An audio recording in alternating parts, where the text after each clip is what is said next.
whatever doubt you're feeling right now, do the work to overcome that. And when you do the work to overcome that, and I believe you have a responsibility to not stay in that doubt. I believe my personal view is you have a responsibility to overcome the self-doubt that you feel. And if you don't, you have failed one of your responsibilities to yourself and the people that rely on you, right? In a very encouraging way, I want to share that with you. But I also want to make sure that you understand this so that you're not surprised. When you do the work to overcome that, you are going to get better and you are going to get more confident and you're going to get more skilled. And that improvement and that confidence and that skill is going to move you forward in life, and it's going to move you upward in life. Hello, everyone, and welcome to the Moeller Real Estate and Business Podcast. I'm your host, Phil Moeller, and on this podcast, we will be interviewing guests that have made their mark in real estate, in business, and in other areas of life. Listening to podcasts myself has helped me in so many different ways and continues to do so. If you're a real estate investor or an entrepreneur or aspiring to be either, or just someone that wants to learn, you've come to the right place. An easy way to have an impact is to share this episode with friends or family, provide a review, or just spread the word. We greatly appreciate it, and now let's get to the show.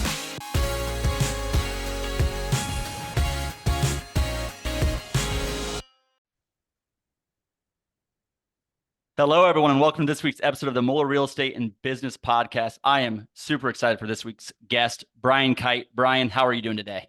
I'm doing great, Phil. I appreciate you having me on. Very, very excited for this, Brian. So for our listeners, Brian is a competitor who was never interested in average. I'm sure we'll hear more about that story and what that means to you and how that, I think, impacted your mindset. Your mission is to train people in the disciplines they need to earn what they want. I love that. Aligning teams and accelerating results, and the author of dailydiscipline.com, where you have a lot of impact in a lot of different ways. So Brian, and then also I should add, Brian advises a lot of businesses on leadership, on culture, and many other things. So Brian, take me back. How did this start? Why did this start? What were some of the things that kind of formed you and your mindset over time? Yeah, I mean, we could, and I've told this story, a handful of times. We could go all the way back, at a personal level, sort of for what pulled me personally into it. And I could go back to my parents being divorced when I was a year old and traveling back and forth, like we do, those of us who had divorced parents, you go back and forth between the parents, and my parents were really different. I describe it as my dad was a pastor and my mom was not a pastor.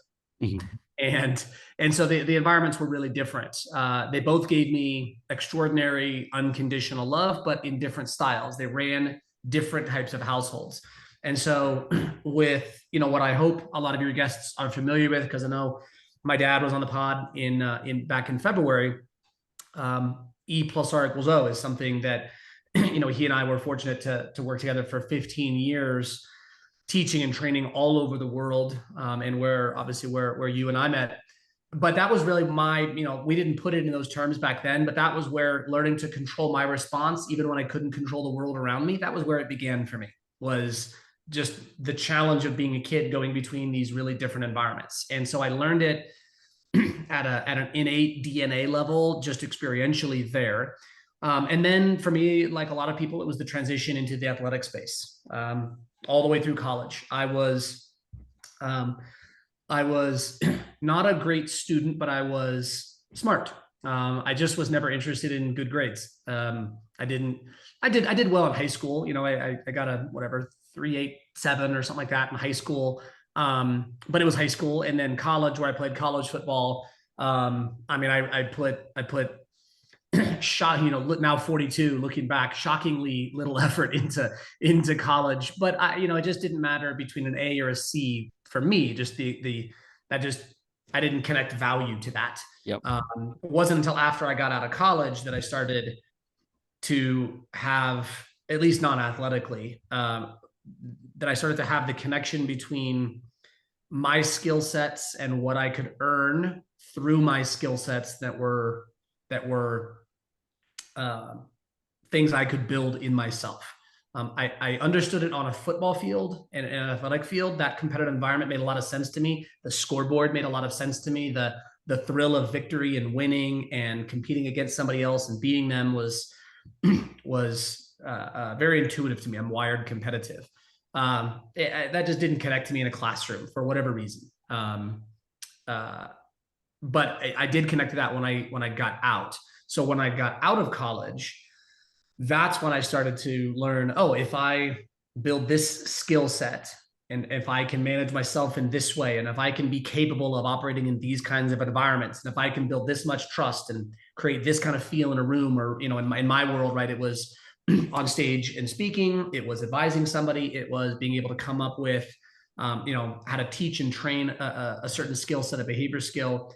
Then all of a sudden I saw, oh, I could get things that I valued, right? I could get a bigger contract, or I could earn more, I could have more freedom, I could have a larger platform to be able to stand and share messages that I believed in. Yep. That's when I really started to, in places other than sports, that's when I really connected to this.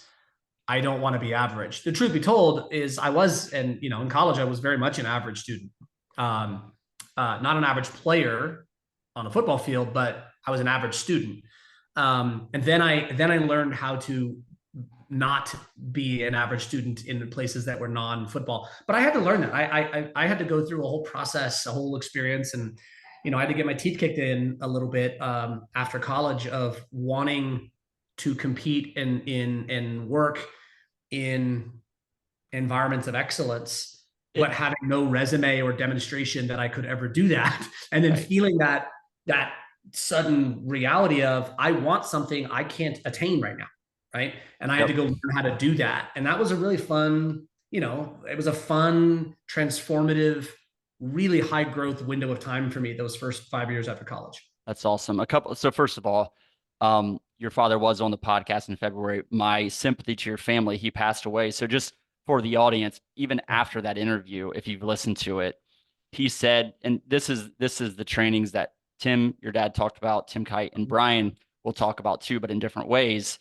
Is he told me afterwards, if I can share, that he was physically breaking down, but mentally and spiritually stronger than he's ever been before. And this is a guy that he knew what was happening. So anyway, my sympathy to your family. But what comes to mind when you talk about your childhood and football, the analogy of football to kind of career and business is the word perspective, because you had these two differing childhoods that probably elevated the level of perspective so much, because a lot of people have one. So you saw both and you built the perspective of what they were, I would assume. And then also when you advanced to your career, you had sports and other, and you could, you leverage the perspective you gain in sports to apply it to business and personal life. And I think leadership and growth.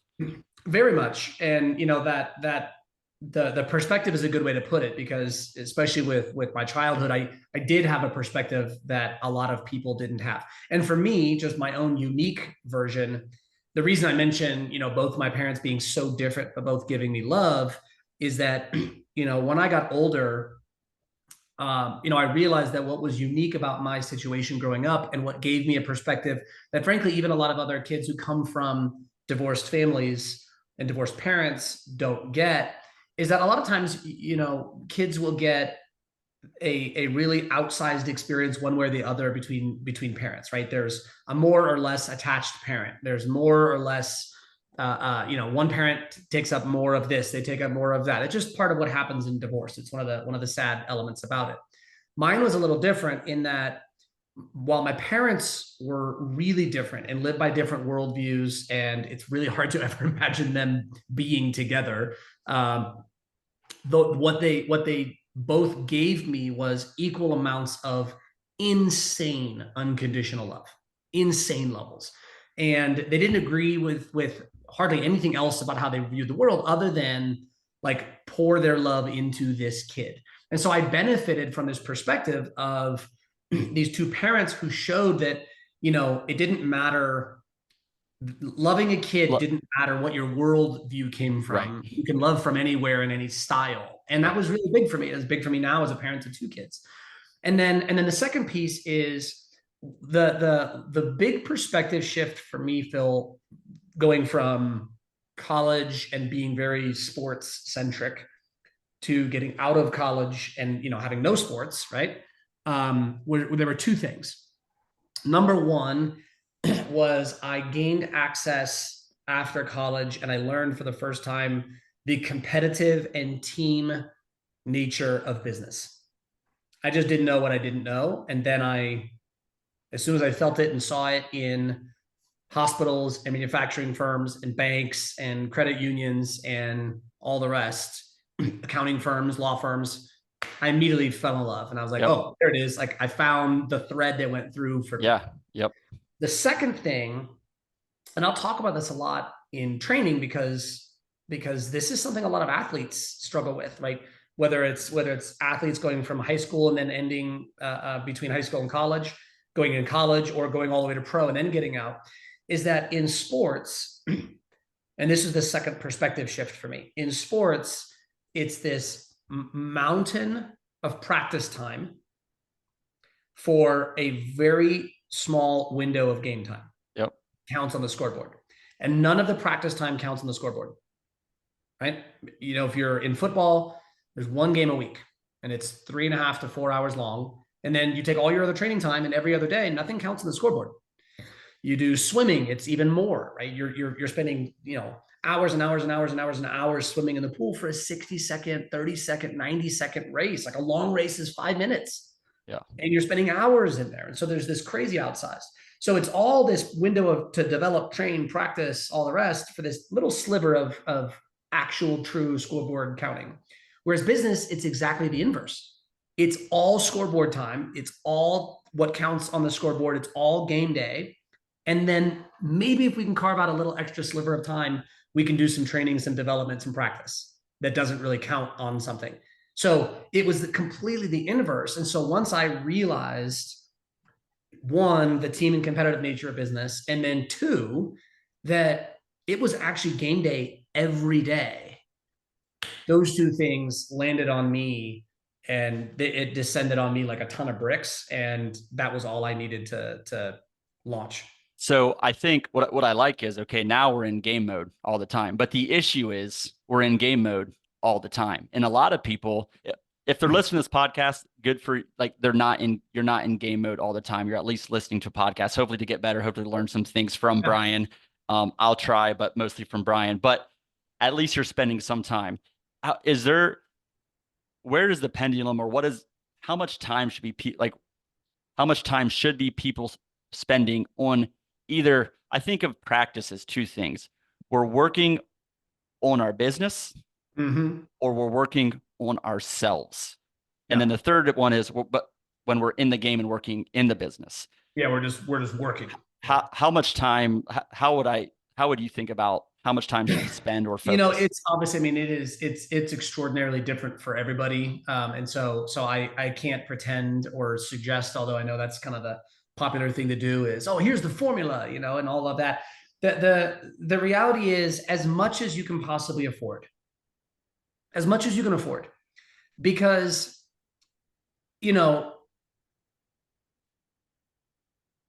it's interesting. There's a lot of different, I don't feel a need to be definitive about this next statement, but it's at least, let me put it this way. It's a good perspective. There are many who believe we don't learn by doing, we learn by reflecting on what we did. We learn in the reflection window. And I think we do learn by doing, but I also know that we learn by reflecting as well. And I will say, I spend a ton of time reflecting. And the reflection can be structured or unstructured. I think if we are to, I think if you were to ask me my opinion, I think people don't spend, I think most people could do 100% more to whatever amount of training they're doing. Yep. They could do 100% more. And I think benefit from it with the right kind. And we could talk about sort of what I see at least as sort of the ways to do that really well versus the popular traps that people tend to fall into where they're in consumption mode, which is not what I'm talking about. But as a broad rule, a heuristic, a rule of thumb, you could double it and still not really be scratching the surface of how much training and development in yourself might actually be beneficial from a ratio perspective. And I think if you're a business leader, you work in the corporate world and you're a leader, whatever, you're leading a team, whatever it might be, Or if you want to be like the higher level of leadership, to me, will require the higher level or more time. It's all relative, right? So we don't need an exact answer, but more time relative to like the results you get are going to be from the time you spend here on yourself and on your business, not in Yeah. it, in my opinion. So let's take that and shift gears to how you help people. How do you help people build these systems? You talk about systems, Mhm. not just like when you think systems, like how do we do payroll, but Right. these people systems, I think is the way to ask it. Yeah, exactly. And thank God there are people who do payroll systems and accounting systems and all that, because I don't, and I rely on them. So I really appreciate when they do those systems really well. I'll start with, and we'll kind of I'll start with the personal system that is the one I used for years, and used for years myself before I ever taught it. That I think leans directly into what we're just talking about from a development perspective. That's just a good structure and system to be able to use. And it's really kind of I'll jokingly refer to it as the holy trinity of self management. But it's three things. It is, and technically what I call these, so you guys know if you hear this, these are called core skills. I call these core skills. There's three of them.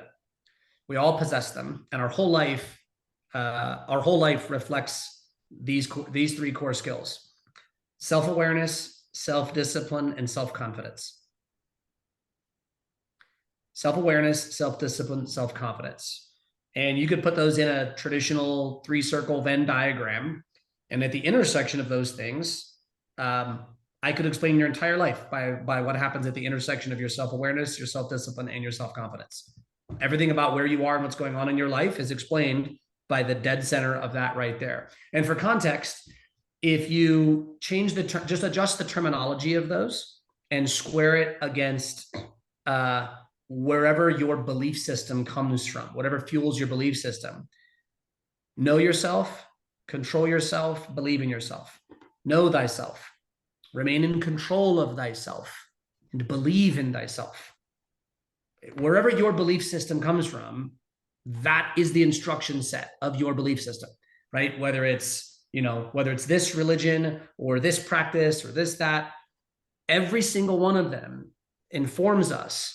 You must understand who you are and stay connected to who you are and see yourself in that way. Know thyself, know thyself, know thyself. That's number one. Number two is everything for all of human history is trying to point us at how do we stay in control of our own faculties? How do we stay in control of those things which are only for us to determine? And if you look at my life, right, I know all of mine. If you look at your life, when things have gotten sideways for us and not gone well, there might have been other circumstances around us, but it's always connected to us not staying in control of ourselves the way that we were capable of or the way that we knew to. Always. We drifted from discipline. And then the last one is believe in yourself. Because if you know yourself and you control yourself, you still have to move yourself forward into an environment or to do something and believe in yourself enough to be able to attain some level of success, excellence, fulfillment. The world doesn't deliver it to you and say, here, just pick it up. We have to choose our way into it, which means we have to believe. And we can talk about this because I think this is something that your audience, needs to hear today, is that we have to believe certain things about ourselves before we have proven our ability to do it. Does Which does is, that's what confidence is, by the way. how, so how do we build? I'm going to jump to number three, building self-confidence or belief, because that seems Yep. like the hardest thing to Sure. build, right? I think I can build self-awareness. I think I can build self-discipline. I'm Yep. sure there's like, help me think through building these skill sets Yep. versus just having them naturally. Yep. And for context, the reason I wanted to start here is when we look back and we talk about development, the problem with development is people overconsume and under reflect. So they're on a consumption treadmill. They're listening to every pod. They're reading all the books. They're reading all the blogs. And what happens is consuming is not the same thing as self-awareness. We're taking somebody else's thoughts. I would suggest this. have a one-to-one. This is a really good reference point. Even if you don't meet this, at least your awareness goes up. Have a one-to-one ratio between consumption time to your individual self-led reflection time. If you read for 1 hour, then reflect for 1 hour on what you just read by yourself without anybody else's direction. Listen to this pod for 1 hour, then reflect on it for 1 hour. You won't stay at that one-to-one ratio at all times, but in my own life, I will read 1 page of a book and then I will write for an hour on it. Not because, not because I have to do that, but because like I'll read it and it'll hit me and I'll say, oh man. And so I'll have a 1 page read, 1 hour of writing. The reflection time is exponentially more valuable than the reading time. Does that make sense? Yeah, it's amazing. Second thing is the self-discipline is you have to do, right? If you're going to reflect, okay, the worst thing we can possibly do, right? Even if you're going to skip the reflection period, the thing you cannot skip is you have to do the things you consume. If you're not doing them, stop consuming them. Don't read a book that you're not going to implement. Don't do it. Go read the book that you've already read before and have implemented some of, and go implement that better. Stop reading or consuming stuff that you're not going to do. Pair up what you consume with the discipline to put it into action. So those 2 things being said, match one-to-one ratio of consumption to reflection. Don't consume things that you're not going to do. You're just better off not consuming it. Go back and do more reflection instead. And then the third one of self-confidence. So here's what let me ask you this question, because I love asking this question. And I'm the host here, so be careful. I love it. Well, I'm going to ask it because I want to hear you answer. And I also want everybody listening to have to think through also with you. And I find these moments are really good. Okay. So let's just ask this question, a very simple question that we just don't ask very often. What is confidence and where does it come from?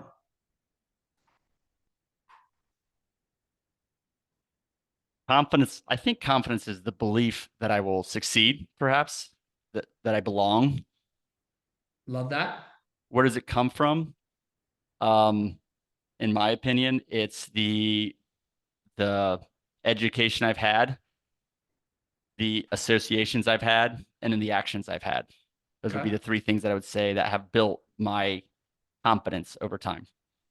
And remind me, kids? 5. Yeah, I was gonna say, I thought you had a bunch. What's the age range? My oldest is 13. My youngest is 4. Okay, so you've taught bike riding. I have. Okay. Yes. When your kids, right? I don't know if the 4-year-old's riding a bike, but you've at least got 3 who are riding bikes. Okay. Yep. When your kids have never ridden a bike without training wheels before, did you tell them you've never done this before and you've never demonstrated actions that have ridden a bike before, so do not feel confident? No. Would you ever say that? You've never done this No. before, so don't feel confident, because that's not something you've ever proven in action that you can do. So don't you dare feel confident. And so the belief part, and I love the answer. I love how you said it, right? Like, it's the belief that I'm going to succeed. So this is, and most people don't even start at that spot. So here's the first thing we've got to understand about confidence. The opposite of confidence is doubt. Okay. Fear is not the opposite of confidence. Fear can happen all kinds of different ways. Doubt is the opposite of confidence. So here is it, understanding and this is sort of the systems nature of this, and understanding some of the physics, is the first thing is we have to understand is that confidence and doubt are both just beliefs. They're not based on reality. They're based on whatever you believe. But when we become adults, we start thinking and feeling like confidence has to be based on reality. And confidence is never based on reality. Have you known somebody, your kids or even adults, have you ever known somebody who was talented, smart, athletic, good looking, whatever, and just struggled with self-confidence anyway? And you're looking at them going, hold on a second, like you have all this stuff. And then, but they, for whatever reason, they just still struggled with this self-confidence, where their level of confidence or lack of it did not seem to match reality. It was very hard to understand. You ever met somebody who, this is always the funnier one. You ever met somebody who there was nothing that you looked at that deserved the level of confidence that they displayed? And you're like, where is that coming from? My 6-year-old. Right, correct. Our kids are perfect for this. This massive confidence with where does that come from? Like you don't even know what you're talking about. But what? But the point is what? Inside, right? Your 6-year old, like us, believes it. And when we believe it, there is no reality that we can present to change that belief on the inside. So the same thing is true on confidence and on doubt. The difference between confidence and doubt is not reality, it is the belief that we project into the future. And that's the second piece, is that all confidence and all doubt is not about what happened, it's about what we expect and believe is going to happen. And so confidence is the combination of 5 very specific beliefs. And I'll just list off all 5 of these. And again, these are not realities. All for you to feel confident, you just have to believe all 5 of these things. I believe I know what to do. I believe I know how to do it. I believe I am capable of doing it well. I expect good results. And I believe that if I don't get the results I expect, I'll be okay. And what I think about when we talk about the belief that I will, like, building the belief, but I think is it the most important belief? Like, I like number 5 because the belief that if I don't get it perfect, I will figure it out. It'll be okay. Like, or even if I crack, like even if I absolutely fall on my face, I'll still be okay. right. Right? Not even just not perfect. Like even if I crash, I'll be okay. Like that. This is the wild part. I mean, I'll go back, right? I'll go back and you've been in the environments. You know, I hear people all the time in business use this example of, we'll ask about, building culture and speaking up and having courage in a conversation, or saying, leading upward and communicating with your boss, or doing this with the department. And people will say to me, oh no, I would never say that. I'd say, why not? And they go, I don't want to get fired. And I'll say, has anybody ever been fired because they said that they think this thing isn't working and that we could do it better? Like, no, if you're a jerk and you yell and you scream or whatever, I got it, but you're not that. Like, but they're afraid of getting fired for mentioning a conversation. I'll say, has that ever happened before? Have you ever seen it? And they'll go, well, no. Or they'll say, well, 30 years ago, there's this one story, and it's this old wives' tale about something, this old myth and legend. And so it doesn't even match reality. But I'll say, like, okay, like, so you believe this is right and you don't like how this is going. And then let's just say you do get fired. You're going to be okay. Right. And it's really interesting because I had this conversation this morning about my corporate journey, which you were a part of, and then I went into real estate full time. Yeah. Is as I was closer to that, and I was having conversations with my bosses, and like they knew what was going on. As I got closer to where I didn't need that anymore, Yeah. my confidence, my authenticity, my transparency elevated. I told them more. We are running this business wrong. We are leading the people wrong. I was more vocal, not in a jerk way, right? How you do things still matter, but I was more transparent with my message to what I thought our leadership teams had to do. And when I did that, guess what? They wanted me to do more. Like the result was opposite of what it's the same as what you said. People were afraid to bring these things up. Leaders in your business, put it this way, put it yourself in the leadership shoes.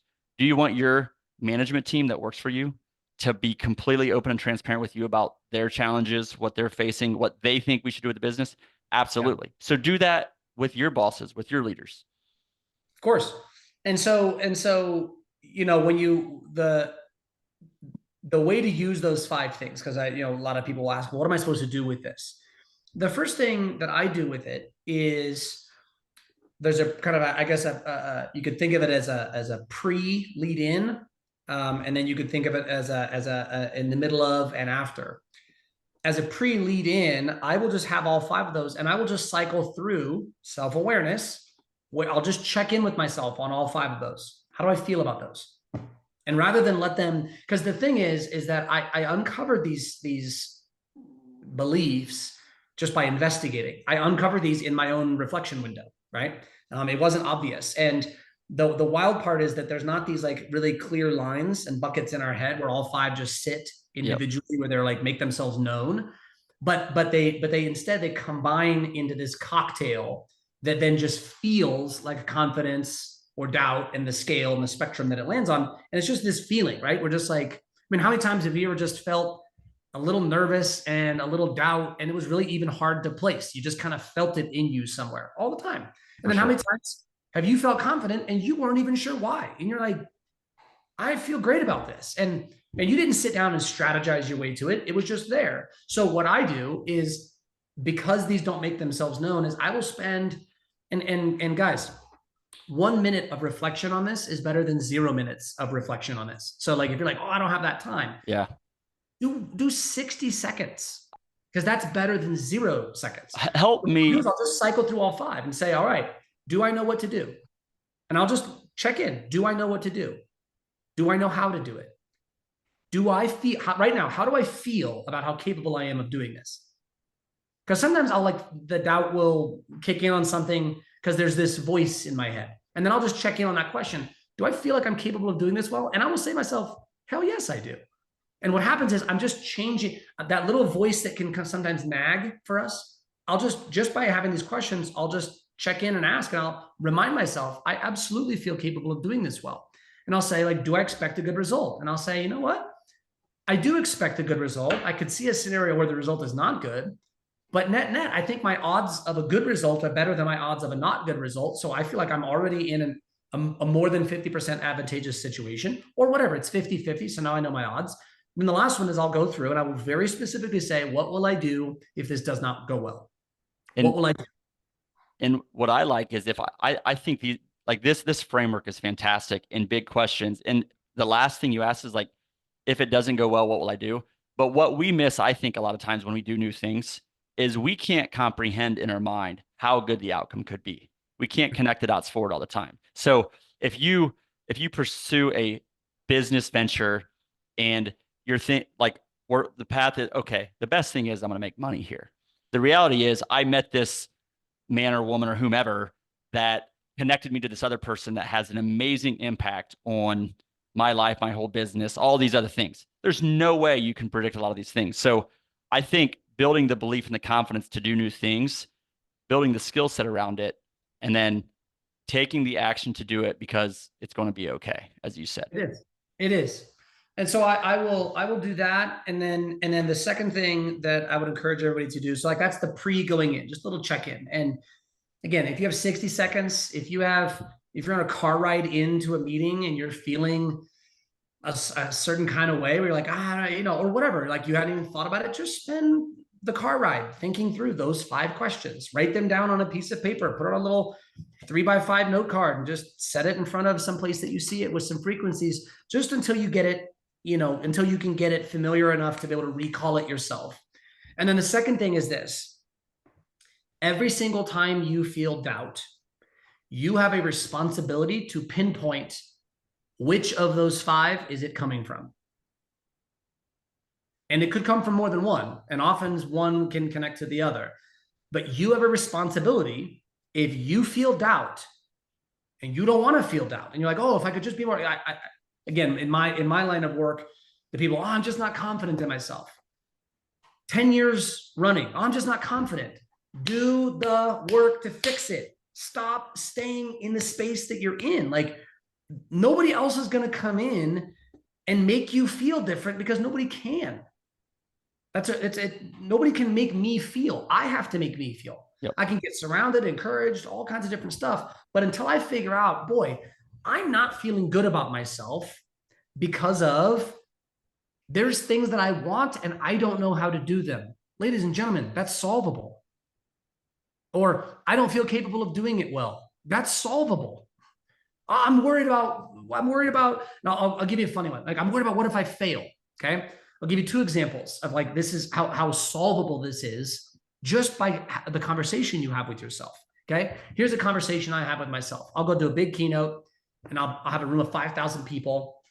Here's the conversation I have with myself. Okay. Because what's the big, and by the way, just draw the parallel between my situation to your version of this, right? Anybody who's listening. What's the big fear of getting on stage in front of 5,000 people and delivering a 1 hour keynote? Like, what's the big fear that people would have of that? Right. What are people going to think of me? Did I have an impact? Did I bomb? What if I Right. bombed? Okay. Right. Here's my script to myself. What if I bomb? I'll ask myself this. How many of those people in the audience, I'm 42 years old, 35 years old, 28 years old, at whatever stage of my life this is going on, how many of those people did I check in with before today for me to know whether I could feel good about myself? Zero. I didn't need any of their approval ever at any point in my life. And I felt good about myself for a long time. So if I didn't have it for 42 years, I've not had your approval. So if you don't give me your approval after today, I will be just fine. Yeah. I'm free. I don't need it. So I can go and say, well, what if I bomb? Then those 5,000 people can have whatever thoughts about me they had, just like they've had the 42 years before they saw me. Yeah. No worry about that whatsoever. The worst case scenario is that you're where you were. Correct. That's the worst case scenario. Or maybe the worst case scenario is they say that speaker wasn't very good. Okay, guess what? They might have thought that beforehand. They're not the first people who think that I didn't do a very good job. Every time I speak, there's somebody who's like, that guy sucked. Like every time I speak, like it just, so like I will literally ask myself that question right before I go on.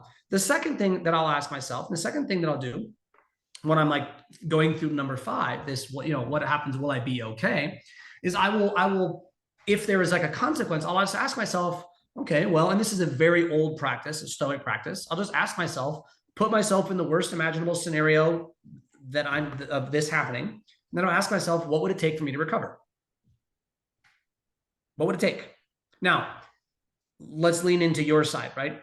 If you take all of your finances and you put them all into one basket and one project and you lose everything, would that take a while to recover? Of course. Would that be a smart strategic move? Probably not, right? Not what we want to do in all likelihood, okay? So yeah, that would be one where you check in and say, what would it take for me to recover? And you'd say, oh, it would take a significant effort, but what? Could you recover? Right. Yeah. I specifically meditate on with frequency. I mean, I'll reveal a little bit about myself. So, we're recording this on I don't know, what's today? May 22nd? Yes. Right. So my dad died May 3rd. So he died 19 days ago. And we worked together for a long time, 15 years. Love my dad. And I meditate and have for a long time on how to deal with the loss of people that I love. I'm not somebody who doesn't think about this stuff because it's scary. I am somebody who believes that it's my responsibility to prepare myself for the things that I am going to experience in life. And one of the things I'm going to experience in life is I'm going to lose people that I love. So I meditate on what if, when my dad dies. I meditate on what if my wife dies and I'm raising our 2 kids alone? What if I lose one of my children? I've watched too many other people lose children or wives or parents or loved ones or whatever. And then it was the first time they'd ever thought about their life might involve that. For me, I think about it when I say all the time. I mean, I don't walk around in this haze or whatever, but I sit down and I reflect and I meditate on how would I do that? I sit down and I reflect and I meditate, Phil, on if I went broke, if I lost everything, what would I do? If I lost my house, my home, my business, my reputation, I couldn't get hired, I had no money, what would I do? And I look and I see my life in 4K, living in a studio apartment with my wife, 2 kids, making Subway sandwiches, and saying, could I build a good life from that? And the answer is, hell yeah, I could. Do I want to do that? I don't. That's not the plan I'm going to try to put together. Right. But if my plan inevitably involves me getting to that spot because of a failure of mine or something out of my control, I am not afraid of this. I'm not afraid of my dad dying. I'm not afraid of my kids dying. And don't get me wrong. Like when I say I'm not afraid of it, I'm terrified. Yeah. I'm not afraid of my ability to respond to it. Right. And Yeah. so I think that's the big deal and that's part of where courage comes from, right? Is courage is, and you've heard this. I mean, how many times have you heard this in our old training sessions, right? Is courage is not the absence of fear, it's the presence of something stronger than the fear, right? And my dad embodied that.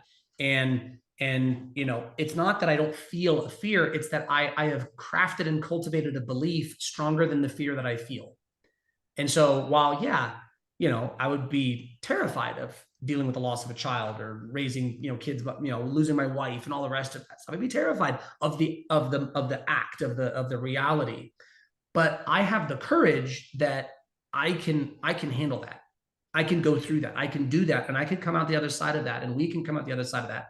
And I'll tell you why that's a big deal for me. One, obviously, my dad helped build and craft and create that in me.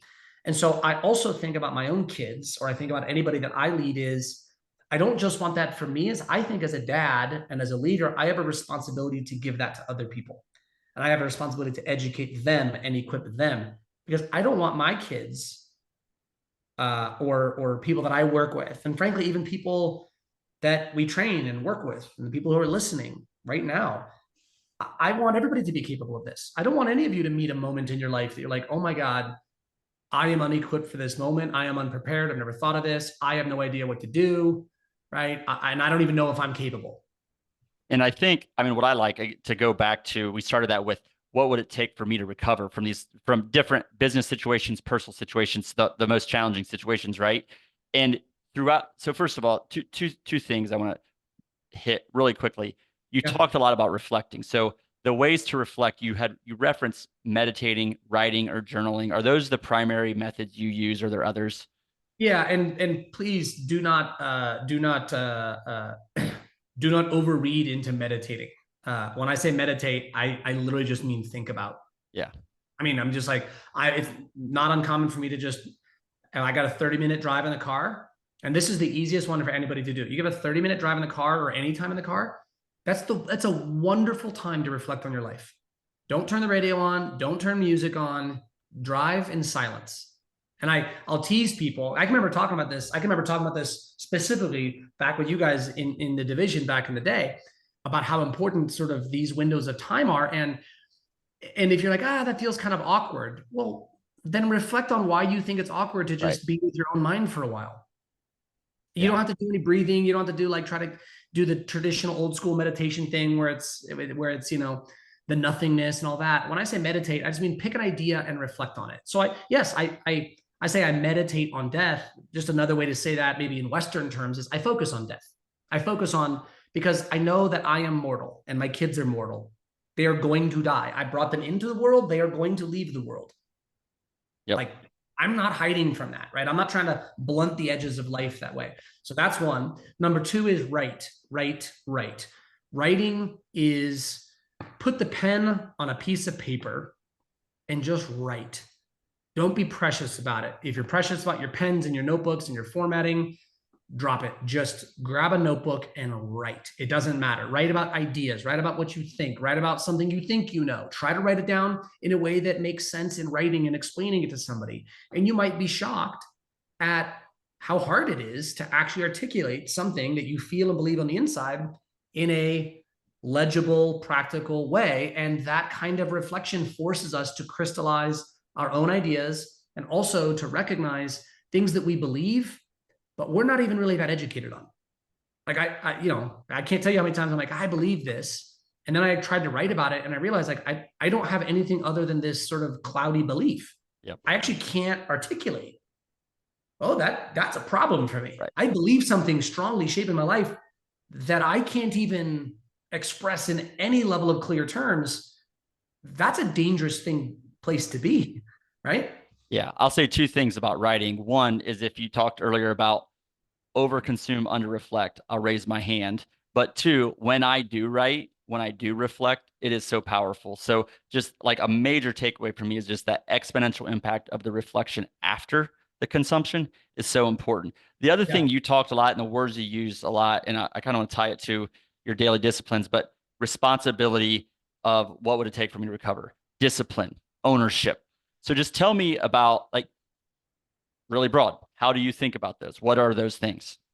Yeah, what's funny about me is I love discipline because I don't have a natural discipline bone in my body. Don't have it. I'm competitive.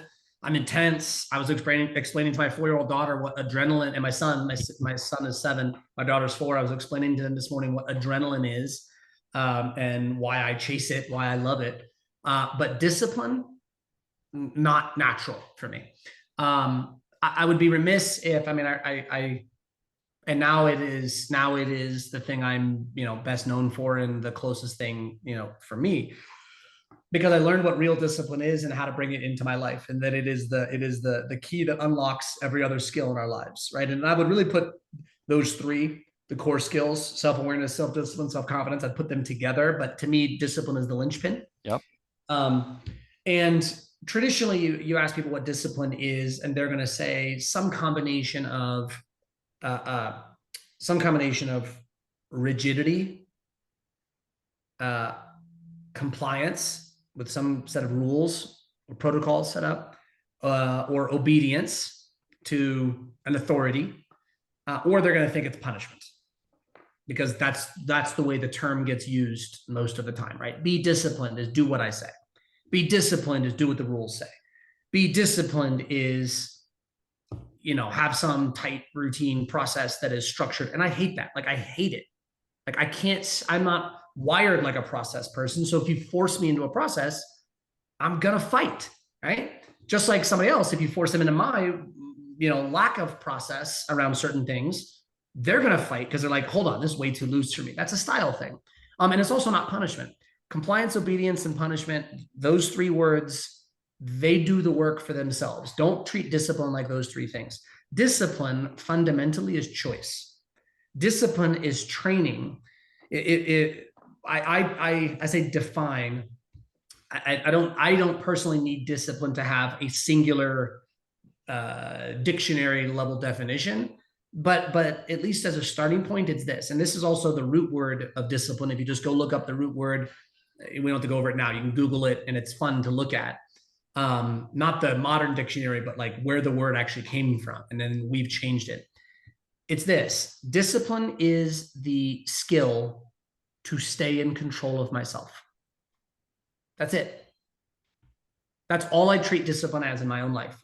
Do I have, and maybe strengthen this a little bit, discipline is the power to stay in control of myself.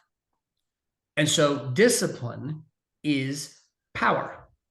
And power can work in one of 2 ways in our own selves, right? Power is, right? Think of this as like you're riding a horse, right? You don't have to have ever ridden a horse for this analogy to work, but you can picture a horse, okay? The stronger your discipline, the more control you have over the horse. The weaker your discipline, the less control you have over the horse. And in this scenario, the horse is kind of our whole emotions, brain, the whole thing. So the question is, do I have the ability to accelerate that horse at whatever way I want, steer that horse, and then pull the reins back and stop that horse at my will? And a great rider has that. Same thing in our own lives. It's like having discipline is like having better control over the reins. Now, again, I like this analogy because even if you're a world-class horse rider, are you ever in total and complete control of that animal? No. Not completely. But with our own brains, our own emotions, our own hearts, our own psyches, are we ever in complete and total control of every single part of everything going on within us? No, because we are human beings, right? I feel impulses. I was just writing this morning. I was doing my own reflections on how it's not about eliminating desire, right? You think about desire. Desire is the engine of life. If there's no desire, there's no movement, right? Desire is what compels us to be better dads, impact our communities more, earn more, create more freedom. Desire is what moves us forward. It's the engine. But desire can push us towards a thing that benefits us, and it can also push us towards something that harms us. So it's not about eliminating desire. It's about choosing the appropriate and right desires that benefit us and improve us and help us. I think of it this way, like it's about choosing the desires that make us better versions of who we are and call us to a higher level. Those are the desires we want to answer. But the desires that hold us down and pull us to lower levels, those are the ones we have to learn to deny and hopefully try to eliminate and bring out. And discipline is very much on that lens of discipline is the ability to stay in control of what desires we answer, what desires we deny, what desires to pursue, what desires to put away. And I can't do that for you. Right. I could force you into something, but that's compliance, and you'd be living a life I designed for you. Right. I don't want that. But I want you to have that life for yourself. And what I like is, if we take this full circle, the power or skill to stay in control, the amount of self-confidence that in and of itself will build is, if you're disciplined and staying in control, you will build the you will build self-awareness, you'll build self-discipline, and you will stay in control you will become more and more self-confident. Yes. And I think here's a really interesting thing. Again, I'm thinking about, those of you who are listening right now and where you are in your lives and what you're doing, what you're dealing with. And here's one of the really, I'm going to call this one of the awesome parts of life. I don't know that everybody agrees with me on this. I find this awesome because I'm wired this way. I wrote about this on Daily Discipline. This was years ago. And I was writing about doubt and self-doubt, and somebody wrote back and they said, when will I overcome self-doubt? And I wrote back, never. and it was, I chuckled. And when I wrote the answer, I'm chuckling again now, because it's not the answer they expect. It's not the answer they wanted to hear. They wanted, oh, well, how do I get over this? But here's the thing, you guys, whatever doubt you're feeling right now, do the work to overcome that. And when you do the work to overcome that, and I believe you have a responsibility to not stay in that doubt. I believe my personal view is you have a responsibility to overcome the self-doubt that you feel. And if you don't, you have failed one of your responsibilities to yourself and the people that rely on you, right? In a very encouraging way, I want to share that with you. But I also want to make sure that you understand this so that you're not surprised. When you do the work to overcome that, you are going to get better, and you are going to get more confident, and you're going to get more skilled. And that improvement and that confidence and that skill is going to move you forward in life, and it's going to move you upward in life. And when you move forward and you move upward in life, you introduce yourself into new environments and new scenarios and new situations that you're not as good at as the ones that you just learned how to get really good at. And it is going to reintroduce doubt into your life. So the reward for overcoming your self-doubt is the improved ability that elevates you to a level that reintroduces self-doubt. And so the moment you stop experiencing self-doubt is the moment you're not advancing and you're not doing something worthwhile, fulfilling, meaningful, purposeful for who you are and where you need to go. You don't ever overcome self-doubt. You simply overcome this level of self-doubt until you reach the next one. Tom Brady, greatest quarterback of all time, just finished his roast and all this different stuff, okay? Now he's going into the broadcast booth. He lost $28 million in the crypto scheme and da-da-da. You don't think that he is facing some self-doubt about his abilities and his career, and he just got divorced, and now he's, gone. You don't think he's encountering some self-doubt in a new era and a new stage, doing new things in his life? Of course he is. Because doing the quarterback stuff is not the same as what he's doing right now. The reward for improving and getting elevated and getting called up to this new thing is the reintroduction of self-doubt. And so he was the greatest in the world at what he did. The greatest in the world at what he did. And he still feels self-doubt because he's doing something new and different and elevated from where he was. But aren't you building the confidence to have the ability to overcome self-doubt? Here you go. And that's it. So like, that's the difference, right? There's the contextual skill in a booth, in real estate, in whatever. But there's also this term called domain dependence. And domain dependence is that whatever skill exists in one domain does not automatically transfer to another domain. So the easiest example, which is very popular, is people think chess players are good strategists or have good memories. They don't. they're really good at chess patterns. They've learned how to memorize chess patterns. They've learned how to memorize chess strategy. That memory doesn't transfer to some other place, right? Whatever memory they built. Now, what they could build, and so like there's domain or context skills, but what we talk about, and this is where I train, is I want to train the universal skills. If you know how to focus, you can carry that with you anywhere and say, okay, I know how to focus. I know how to be disciplined. I know how to do this. Can I take those fundamental skills, core skills, and behavior skills, and can I come and apply them into in a new environment? And the answer is yes. And so here's the difference. I've got doubt in the context and the environment and my ability right now to perform immediately because I don't know the patterns there as well. I do not have doubt in myself. Yes. The difference, right? Yes. Like if you brought me into real estate, I'd be like, look, I don't know what I'm doing in that. I don't know what I'm doing in the specifics over here. I don't know how to evaluate this piece of property in this part of, I don't know those things. So I would absolutely have doubts.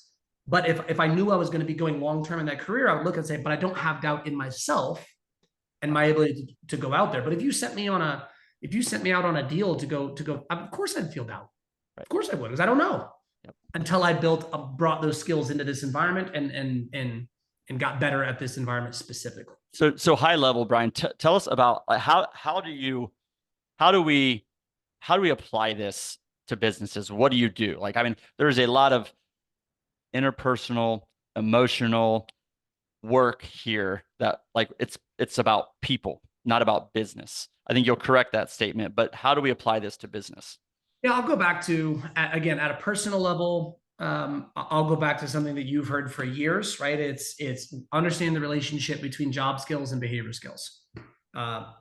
Everybody has two skill sets. They have job skills and they have behavior skills. The reality of how business works is that your job skills are never going to perform any higher or any better than your behavior skills. I mean, how many times have we worked with somebody or interacted with somebody whose job skills were really good, maybe even like a subject matter expert, but their behavior skills got in their way to the point it disrupted their job skills. So our job is, and by the way, that's true in this business environment. That's also true in the NFL or the NBA. Like, look how many guys they got too nervous and they couldn't perform under pressure, or they couldn't say no to their impulses, and they were really good players, but they didn't study, and so they didn't know how to play the game, and they just their performance never matched their physical abilities, their job skills, athletically. Yep. Same things in our world. So it is understanding.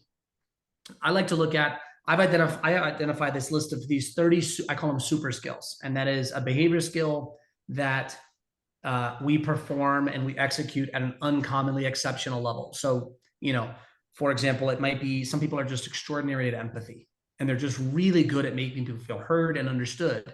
And and then the consequence of that is a lot of people want to do business with them, right?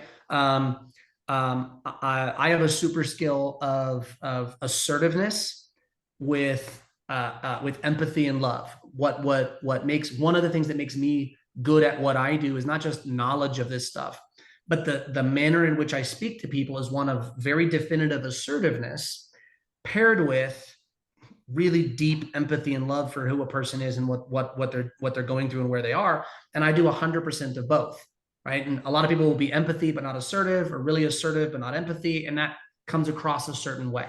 Okay, so I have these super skills of being assertive but also doing it with a lot of empathy, and I do it strategically, but it's also kind of leans into my natural style, and it feels good, and it's just my natural style. There's a lot of other ways to do this. That's how I do it, and it opens doors for me.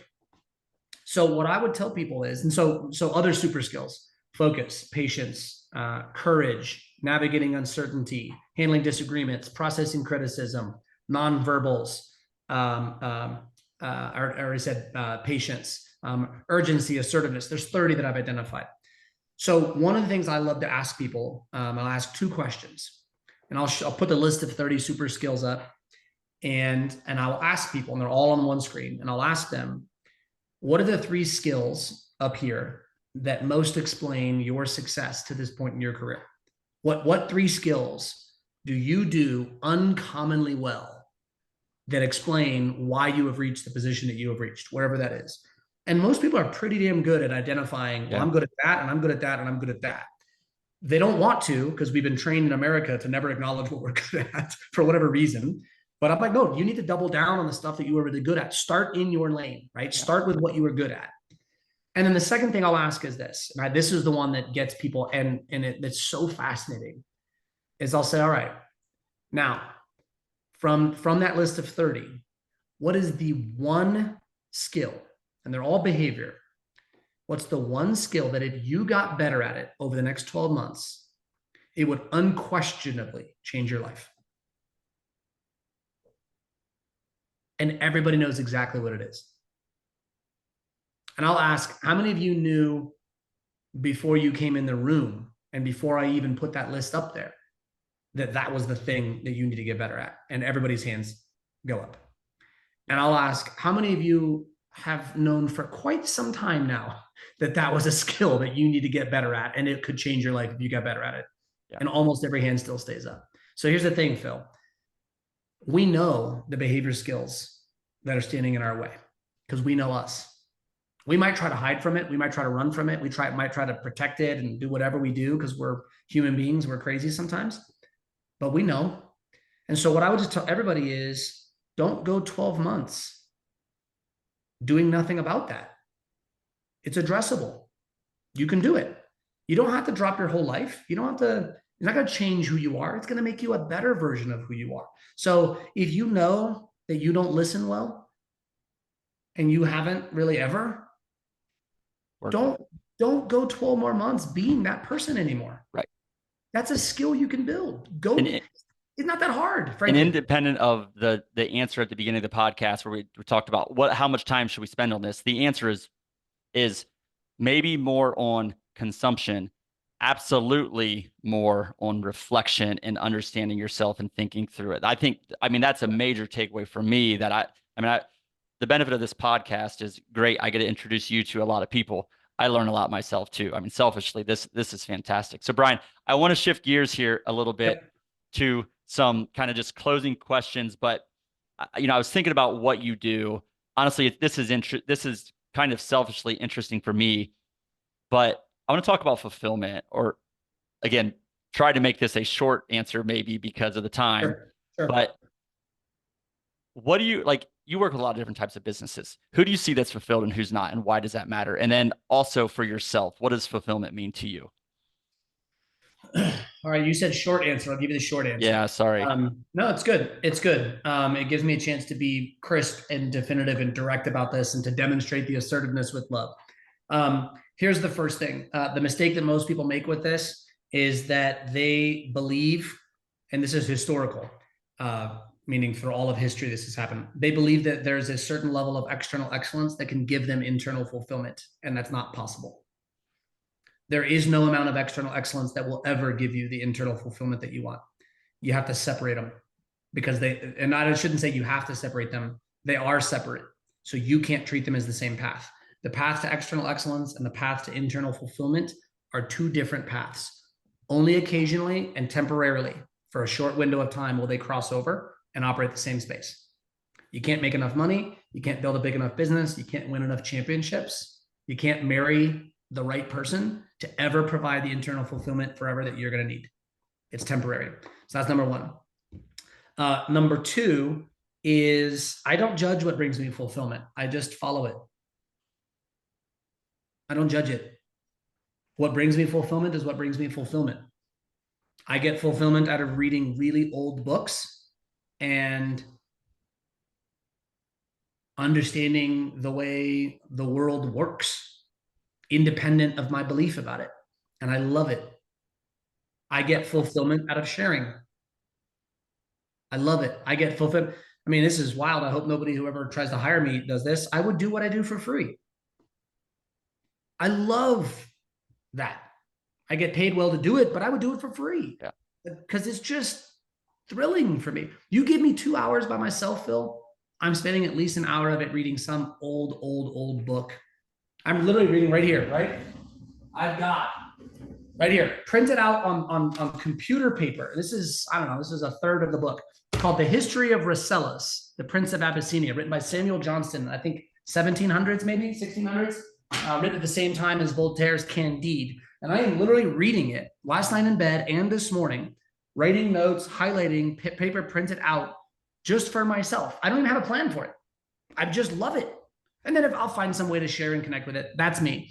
And so here's what That's I awesome. find: the people who are most fulfilled are the people who are not trying to make external uh, rewards and external production fill an internal part of themselves.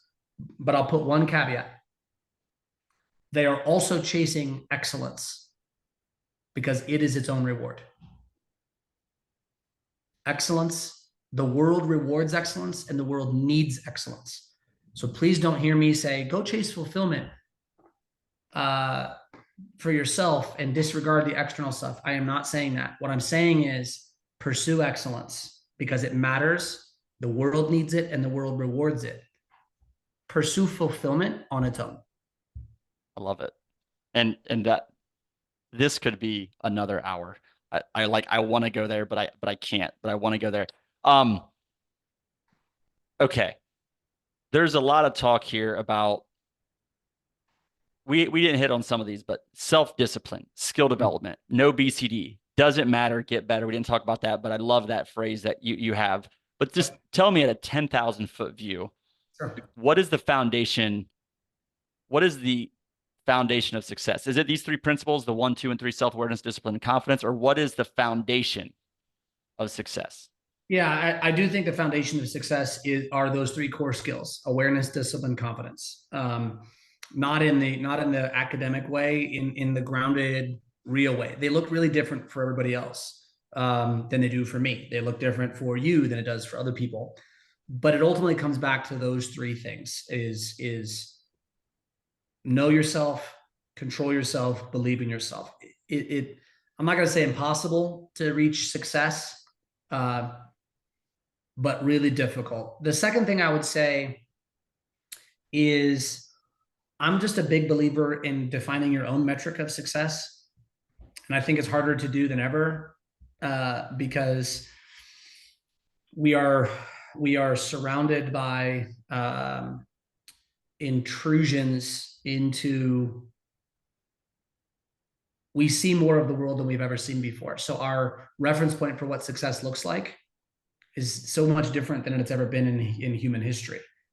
We just, we see everything that's on these things. And if I was born 200 years ago, I would have to travel to go out and see what the world looked like over there, or how people successfully lived in these places, or what somebody was doing on a holiday or whatever it was. And now I can see it all the time, every time.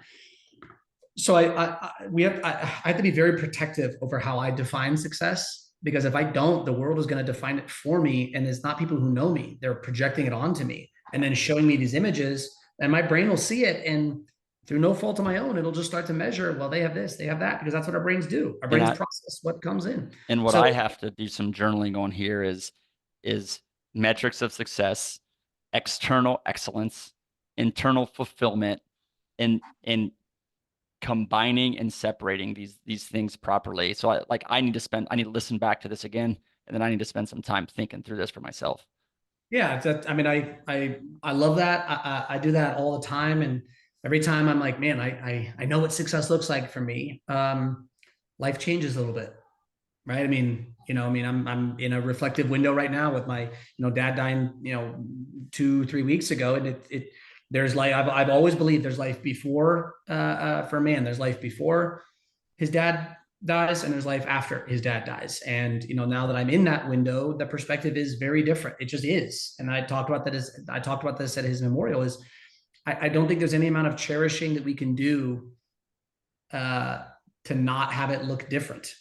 It just does. The world is going to look different, and it's going to look different again for me. It's just, I'm in this window now. At some point, another thing is going to happen, and the world is going to look different again. And I have to keep redefining what success looks like at each stage of my life. The Greeks had a term for this. A little shout out to my dad, because he loved this. The Greeks had 3 words for time. They had chronos, kairos, and aeon. Chronos was chronological time, the passage of moments, minute, hour, day, you count it, right? Chronos. Kairos was the value of time. It had no numerical attachment. It was only what was the importance and meaning of the time.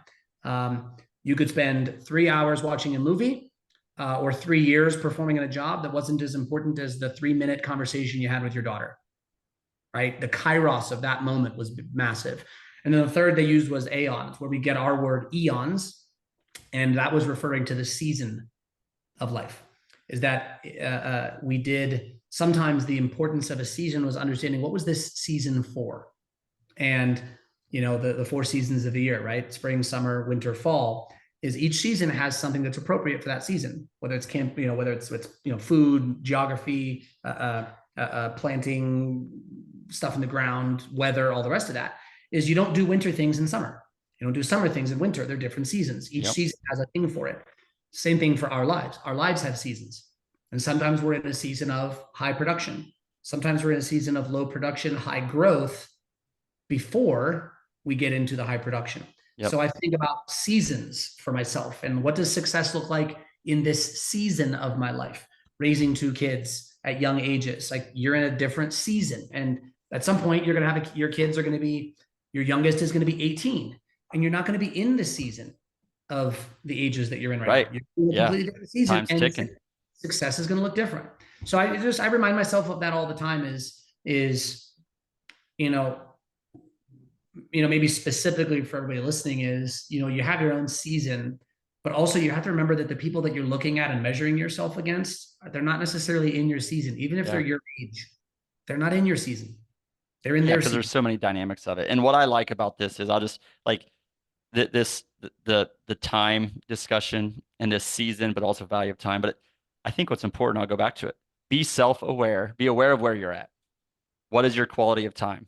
What season are you in? Be disciplined about what you're going to do. How much quality, like how high of quality is your time? What season are you in? Let's be disciplined with that. If my kids are at a young age, I'm going to do things differently than if they're not, right? So the framework of self-awareness, self-discipline, self-confidence, so good.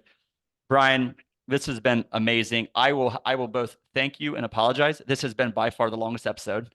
So thank you, but that's because this is good stuff and I just don't want to cut it off. But I also want to apologize for taking more of your time than what the meeting notice was set up for. I know you're busy, but thank you so much. This has been truly impactful. How can our listeners find out more about you, Brian?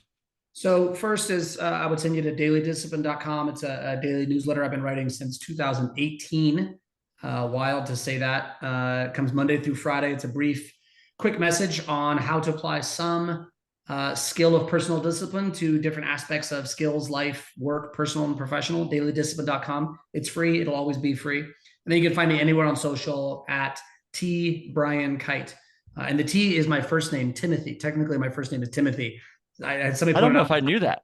They thought T stood for the Brian. I did. Kight. Well, that is now it's just T Brian Kight is because my first name is Timothy, and then Brian Kight was already taken. So it's T Brian Kight everywhere. Awesome, Brian. This has been so good. I mean, the 3 disciplines: fulfillment, success, just so many different things to take away from this. Again, I have to spend some time really reflecting on it myself. I super appreciate bringing the value to me, to our listeners. Thank you so much. For the Moeller Real Estate and Business Podcast, this is Phil signing off. Thank you.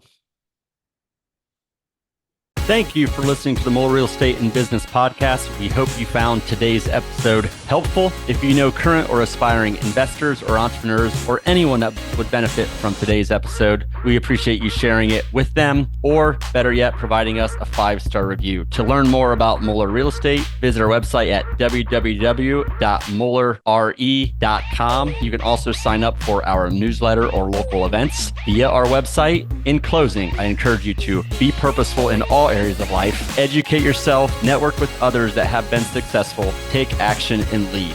Thank you.